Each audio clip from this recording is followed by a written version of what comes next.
Let's dive into a fascinating little piece of legal history, something from way back in 1949 that, believe it or not, has a huge impact on your life pretty much every day. It all kicks off with a stolen fur coat and a very, very important notice.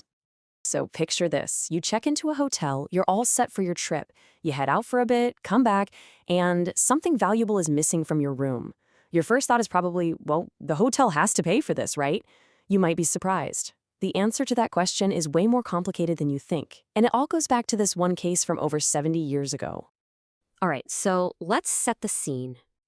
We are in London, 1949.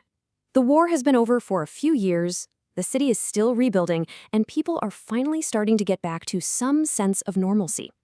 And our story takes place at a spot called the Marlborough Court Hotel. And this is where we meet our main character, a guest by the name of Mrs. Ollie. She arrives at the hotel, just like anyone else, ready to check in and start her stay. Now, pay really close attention here, because this is the most important moment in the entire story. It all happens right there at the reception desk. Mrs. Ollie offers her money, the hotel accepts it, and they hand her the key. Boom! In the eyes of the law, that's it. The contract is formed, the deal is officially done. So she heads up to her room, gets settled in, and a little leader decides to go out.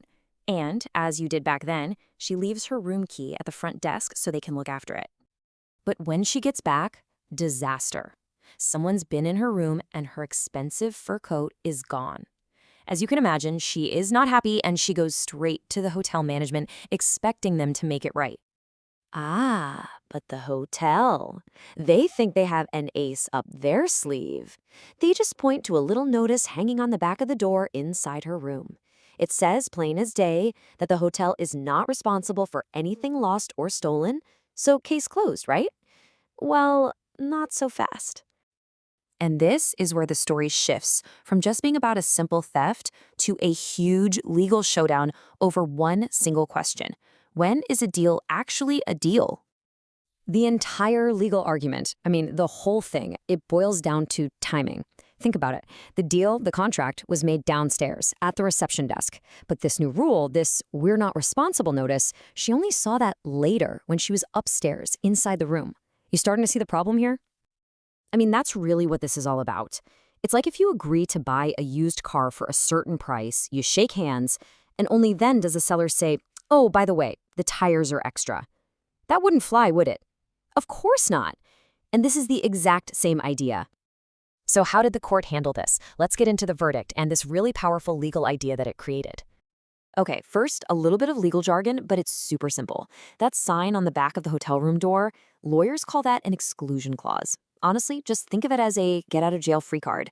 It's a fancy term for a part of the contract where one side tries to completely duck out of any responsibility if something goes wrong. Now, the judges didn't need to get into some super complicated legal arguments. Their entire decision came down to one single undeniable fact about that notice. It was all about the timing. And here is the knockout punch. The court said the agreement was completely finalized the second Mrs. Ollie paid for the room and got her key. There is no way she could have agreed to a rule she hadn't even seen yet, because it was posted inside a room she hadn't even been in yet. So the verdict was simple and powerful. The hotel's attempt to cover itself with that sign, it was just too late. It wasn't part of the deal Mrs. Ollie agreed to down at the front desk. So it had zero legal power, and you better believe the hotel was on the hook for that stolen fur coat. So it's a great story from 1949 for sure, but what on earth does Mrs. Ollie's stolen fur coat have to do with us today? Well, as it turns out, a whole lot. This little four-step process is what we can call the Ollie principle in action in your own life. Step 1, you pay for something. Right there, the deal is made. Step 2, you get the item or the ticket. And then step 3, you notice a bunch of new rules or terms on the back or inside the box. That's the moment. That's when you have to ask Mrs. Ollie's question. Wait a minute, was this part of our original deal? And once you start looking, you'll see this everywhere. You know that sign with all the rules that you only see after you've already paid and driven into the parking garage?